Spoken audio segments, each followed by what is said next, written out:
नमस्कार प्रिय विद्यार्थियों।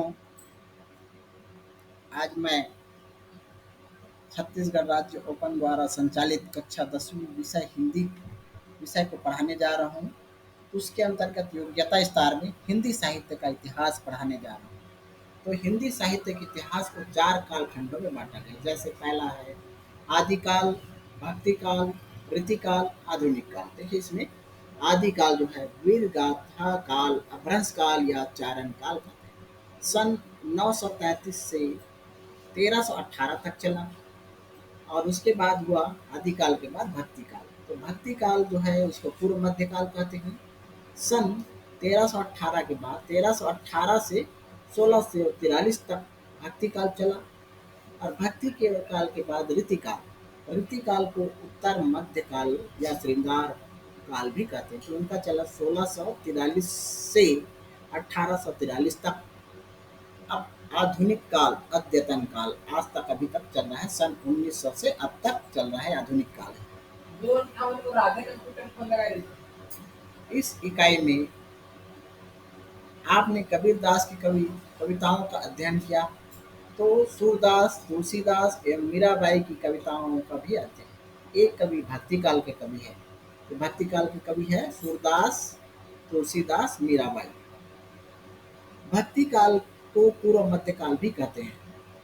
इस काल को निम्न धाराओं में विभाजित किया जाता है। भक्ति काल पूर्व मध्यकाल को 2 भाग में बांटा गया है। एक निर्गुण भक्ति काव्य धारा और दूसरा सगुण भक्ति काव्य धारा। अब उसी प्रकार से निर्गुण भक्ति काव्य धारा को 2 भाग में बांटा गया है। पहला ज्ञानाश्रयी काव्य धारा, दूसरा प्रेमाश्रयी काव्य धारा। सगुण भक्ति काव्य धारा को भी 2 भाग में बांटा गया है। कृष्ण भक्ति काव्य धारा और राम भक्ति काव्य धारा। तो देखिए भक्ति काल की विशेषताएं, भक्ति काल पूर्व मध्य काल की विशेषताएं तो पूछते हैं, परीक्षा में पूछा जाता है भक्ति काल की विशेषता। तो भक्ति काल की विशेषताएं इस प्रकार है। इस काल को उच्च कोटि के काव्य सृजन के कारण हिंदी साहित्य का स्वर्ण युग कहा जाता है। सबसे पहले पॉइंट है भक्ति काल को हिंदी साहित्य का स्वर्ण युग कहा जाता है। भक्ति काल के कवियों ने ईश्वर के लोक रक्षक व लोक रंजक दोनों ही रूपों की झांकी प्रस्तुत की है।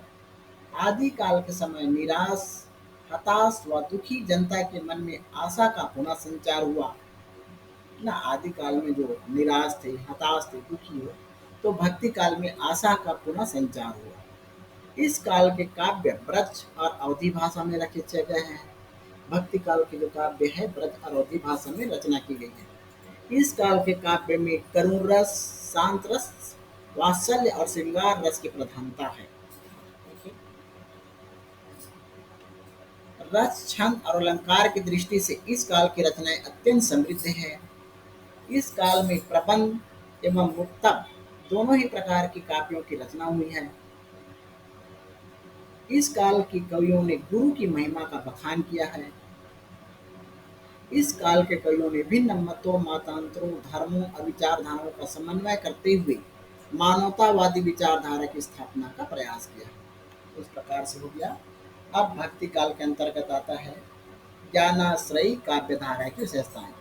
तो कबीरदास निर्गुण भक्ति काव्य धारा की ज्ञानाश्रयी काव्य धारा के प्रमुख संत कवि थे।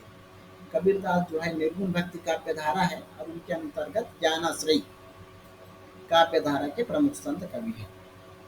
इसकी विशेषता है निर्गुण एवं निराकार ईश्वर की उपासना की है। इसमें निर्गुण की और निराकार जिनका कोई आकार नहीं हो उनकी उपासना की है। सामाजिक कुरीतियों, धार्मिक आडंबरों, अंधविश्वासों, जात पात, छुआछूत एवं रूढ़िवाद का विरोध किया है। राम और रहीम में एकता बताकर धार्मिक एकता स्थापित करने का प्रयास किया है। बहुदेववाद का विरोध किया है। गुरु के पद को ईश्वर से अधिक महत्व दिया गया है। रहस्यवादी काव्य की रचनाएं की गई है। तो इस प्रकार ये भक्ति काल की विशेषताएं हो गई।